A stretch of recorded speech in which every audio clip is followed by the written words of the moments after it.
Hi, welcome to Studio One Global. My name is Pius Mukosi. Today I'm excited to share some information with you, and it is about the continent of Africa. We're going to introduce a series, and by the end of this series, I hope you'll be armed with the knowledge and ready to pick up and go and visit the continent of Africa. I often get asked questions about Africa, and so this is an opportunity for Studio One to share some information with you so you'll be equipped the next time you make a trip to Africa. I hope you enjoy the show. Thank you. Why Africa should be on your bucket list. You've traveled to many places around the world, but there's one place that you'd one day like to venture to, but because you don't know much about it, and you've heard stories that are not appealing to you as an explorer, you hesitate. Well, the place is Africa. Yes, I said it is Africa and it should be on your bucket list.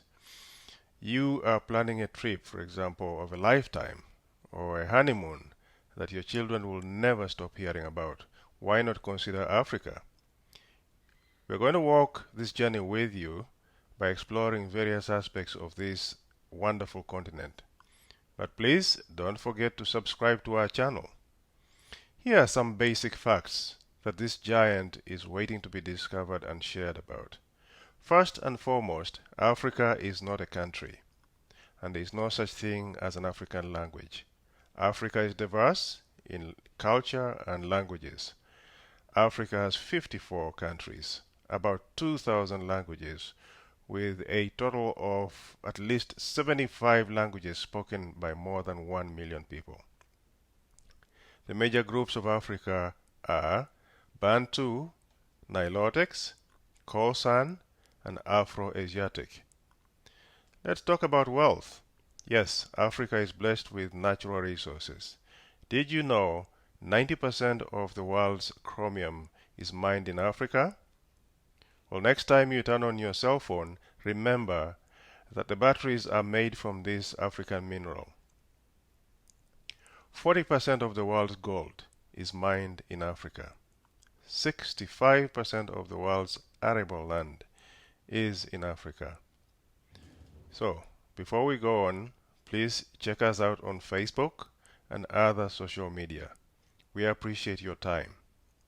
Let's talk about geography.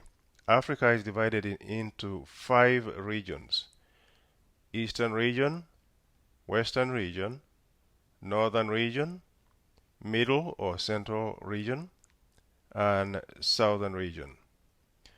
Perhaps you're familiar with the Northern and Southern Africa. People often talk about Egypt, Morocco, Tunisia, like it is in the Middle East. Well, these countries are in the continent of Africa. Many Africans living in the diaspora can easily relate to this question. Here it goes. Where are you from? And the answer is usually, I'm from Africa. The next question is probably likely to be, South Africa? Well, if you're an African in the diaspora, and you will probably relate to these questions, would love to hear your experience about this. Back to the continent. The continent has plenty of attractions.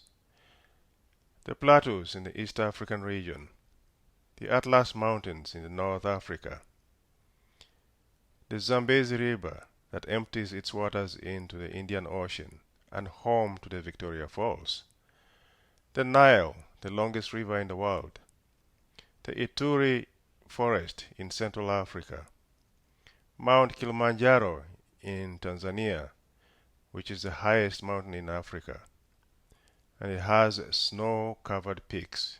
Yes, you heard me right, snow. There is snow in Africa. Most places would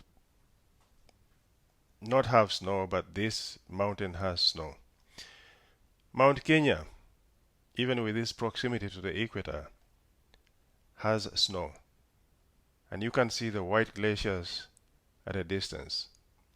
The Rwenzori Mountains, located in Uganda and the Democratic Republic of Congo, are home to the endangered mountain gorillas. The majestic Drakensberg Mountains in southern Africa, the Cameroon Highlands, Egyptian pyramids, the Namib Desert, the oldest desert in the world, and of course the Sahara Desert in North Africa. So, Africa has many breathtaking landforms awaiting to be discovered. We'll be sharing more information about Africa on travel, culture, urban life, rural life, and much, much more in the coming episodes. So please subscribe to our channel and check us out on other social media. Until next time, thank you for listening. Bye for now.